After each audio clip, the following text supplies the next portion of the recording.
Sobrang nanginginig ang katawan niya na hindi makontrol. Pinainom din siya ng gamot na gatas at pinagpapawisan ng sobra-sobra. Pagkatapos ng nangyari kay babe kahapon, kinaumagahan, pagising namin, agad namin chinek ulit ang kanyang blood sugar test. Ito nga pala ang nabili ko sa Watson kahapon na blood sugar test para malaman kung mababa o mataas ba ang kanyang sugar level o kaya may diabetic siya. At ito nga umaandar. Sa mga nagtatanong, dito na namin malalaman or dito natin malalaman kung may diabetic ba si babe o hindi. Bali, in-adjust ko lang pala ang number dito para naman mag-work ng maayos. At pagkatapos, binuksan ko na rin dito ang lagayan ng maliit na dagom. At pagkatapos, tinanggal lang yung sa taas at saka binalik ang takip. Okay. Where? Here or here? There. In the middle. My finger. Which one? Here? Yeah. Okay. Relax, huh? That got me. Oh, at least we get a lot, babe.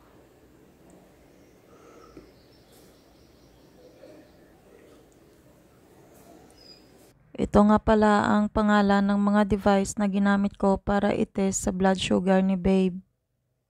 Mapansin nyo nga na hindi gumana itong meter. Gawa ng matagal na pala nakalagay ang strips sa loob. Dapat pala kapag nilagay ang strips, huwag patagalin ng mga 10 minutes. Kailangan pala gamitin ka agad. Or dapat sa paglagay ng strips, tutusok agad or kukuha agad ng dugo para hindi tumagal ang strips sa loob. Kaya naman ito pinalitan ko ulit ng panibagong strips. Saka pinadugo ko lang ulit ang kamay ni babe para hindi na ako tumusok. Go on, squeeze it. I don't think it's enough. Dito mapapansin natin na nagwo-work ang meter at ayan na nga 92 ang result. Yung arrow makikita nyo na sa green, ibig sabihin good. Base sa pagre-research ko, 70 to 100 ang blood sugar test na normal. At ito nga pala ang blood sugar result ni babe na lumabas kagabi after niya kumain. Ibang-iba nga to kaysa sa result ngayong umaga. Mas mataas kagabi at mas mababa naman ngayong umaga. The blood sugar result is between 70 to 100 and you're on 92. Alright, good. Different from last night, isn't it? That's what I'm on about, because I know now it's burnt off all the sugar. Yeah. I'm back to normal, yeah? So I can eat what I want today, within reason, and see what it's like tonight. Okay. Dito nga, kung maririnig nyo, sinasabi ni babe na alam niya kung ano ang gagawin niya, kung ano ang kakainin niya at hindi niya pwede kainin. Kagaya ng sinabi ko, tuwing sasabihin ko na dadalhin ko siya sa ospital, ayaw pa niya kasi alam niya daw ang katawan niya. At dito nga mapapansin natin na iba na ang mukha niya kaysa sa kahapon. Kahapon kasi talagang ang sama ng pakiramdam niya. Pero yun nga, nalaman ko na rin na yung pag-chill niya pala kahapon ay lagnat lang pero nasa loob ng katawan. Hindi na nga siya pinagpapawisan dito at ibang-iba na ang mukha niya talaga kaysa kahapon. Your feet not swollen? Legs are not down. Yeah. All the stuff off. The paracetamol? I don't know. The paracetamol, I think. Maybe, I don't know. You're not chilling, your leg not swollen now. Also on the other side, because last night here this side is swollen, but now it's gone down a lot. Let me see your hand if it's shaking. Oh, it's not shaking. Good. That's my babe, and you're also smiling. Very good. Good boy, that's very handsome. Nakatawa na nga si babe dito. Sabi ko malaking pinagbago niya kaysa kahapon. Siguro talaga tinamaan lang siya ng lagnat pero nasa loob ng katawan niya. Pero mabuti na to ngayon na okay na siya.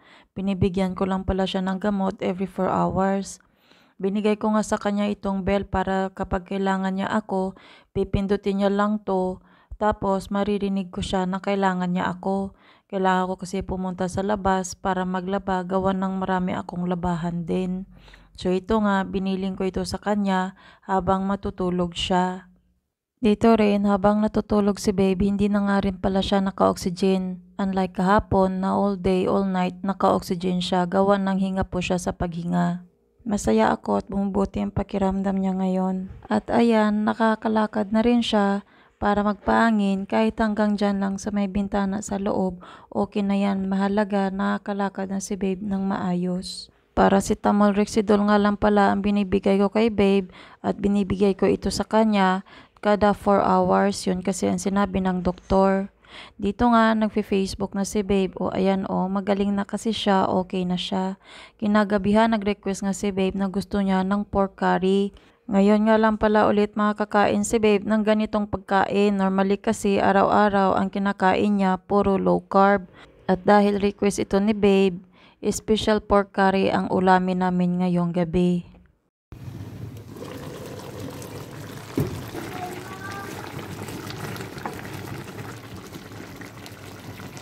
Ilang minuto na lang luto na itong curry at habang nagluluto ako, si babe naman ito nanonood siya ng football. Mapapansin nyo na hindi na rin siya naka-oxygen dito kasi 100% na okay na si babe. Favorite niya pala ang football game na panoorin. Kaya yan, habang nagluluto ako, dyan lang muna siya manonood ng TV at tawagin ko na lang siya once naluto na ang aming pagkain. At ito na nga, pagkatapos ng matagal na paghihintay, charot lang, matagal talaga. Niluto ko kasi ng maigi ang baboy para malambot kapag kainin siya ni babe. At para malambot din kapag kainin siya ni papa or kainin naming lahat. Kaya naman, dito alam ko talaga na masasarapan si babe kasi ito ang request niya. Alam ko rin kung paano ang mga paboritong kapagkain na kinakain ni babe. Dito nga sa pagkain na ni-request niya, ngayon ko lang siya nakita na excited siya kumain at excited siya umupo sa lamesa. Siguro gawa ng matagal niya na hindi nakain ang pagkain na ito. Ayan, napadami tuloy ng kanin si babe. Ito na nga rin pala ang nangyari pagkatapos ni babe kumain. Ang anak ko pala ang katuwang niya sa paghanap ng channel tuwing manonood si babe ng football. Grabe yung lagnat na umatake kay babe. Lagnat lang pala yun pero ganun ang naramdaman niya.